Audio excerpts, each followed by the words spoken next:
O dia 10 de dezembro do ano de 2020 marca o centenário da grande escritora Clarice Lispector. Clarice era ucraniana, mas foi naturalizada brasileira e soube retratar muito bem a nossa sociedade, o nosso povo, a nossa cultura, os nossos hábitos.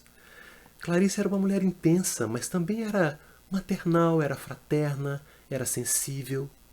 Costumo dizer que seu texto era um texto duro, hermético, difícil de ser entendido, ou um texto que não comunica. Não sei, eu li Clarice com 15 anos. O primeiro texto que li foi O Primeiro Beijo. Era um conto que falava sobre a adolescência e talvez por isso ele tenha me marcado tanto. Mas era uma narrativa tão doce, uma narrativa tão instigante, tão intensa, tão provocante, que me fez querer conhecer outros textos, outras crônicas, outros contos e obras dessa grande escritora. Clarice está aí no nosso cotidiano, através de citações na internet, de fotos, de trechos de obras. Alguns trechos nem são da Clarice, mas estão aí presentes na nossa vida, né? Tamanha força que ela ainda tem na sociedade brasileira e no mundo inteiro, porque Clarice é traduzida no mundo inteiro. Fiz também para vocês a seleção de alguns trechos de textos de Clarice que marcaram a minha vida e compartilho com vocês as minhas experiências literárias com a obra dessa genial escritora. Eu espero que vocês assistam. É bem pequenininho. Foi feito de coração para vocês. Recebam o meu abraço e viva Clarice!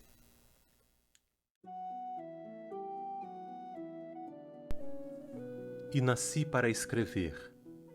A palavra é meu domínio sobre o mundo. Eu tive desde a infância várias vocações que me chamavam ardentemente. Uma das vocações era escrever, e não sei por que foi esta que eu segui. Talvez porque para as outras vocações eu precisaria de um longo aprendizado, enquanto que para escrever, o aprendizado é a própria vida se vivendo em nós e ao redor de nós.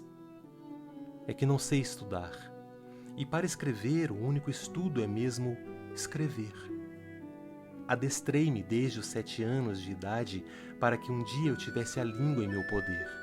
E, no entanto, cada vez que eu vou escrever é como se fosse a primeira vez.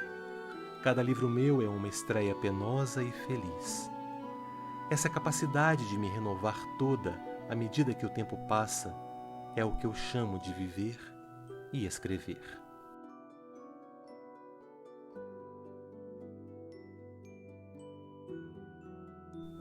Chegando em casa, não comecei a ler.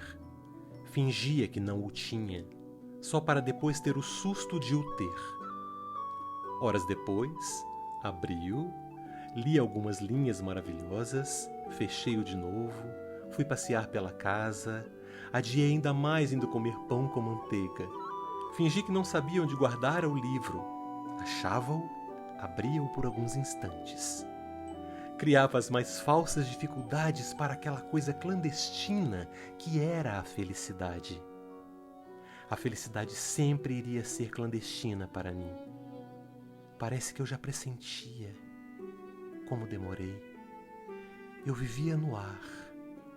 Havia orgulho e pudor em mim. Eu era uma rainha delicada.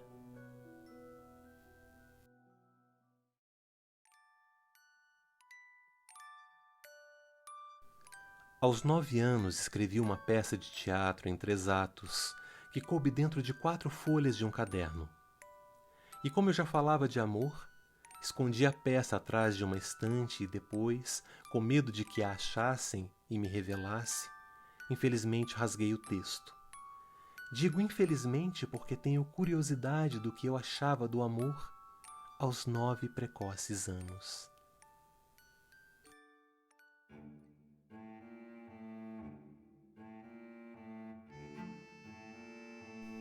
Porque, por pior que fosse sua situação, não queria ser privada de si.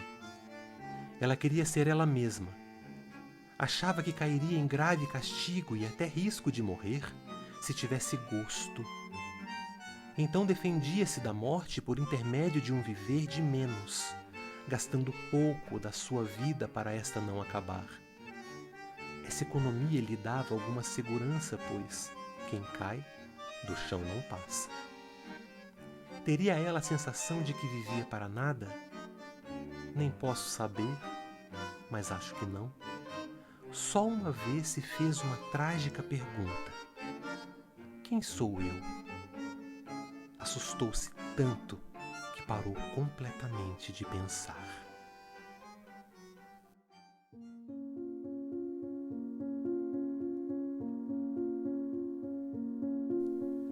Há dias que são tão áridos e desérticos que eu daria anos de minha vida em troca de uns minutos de graça.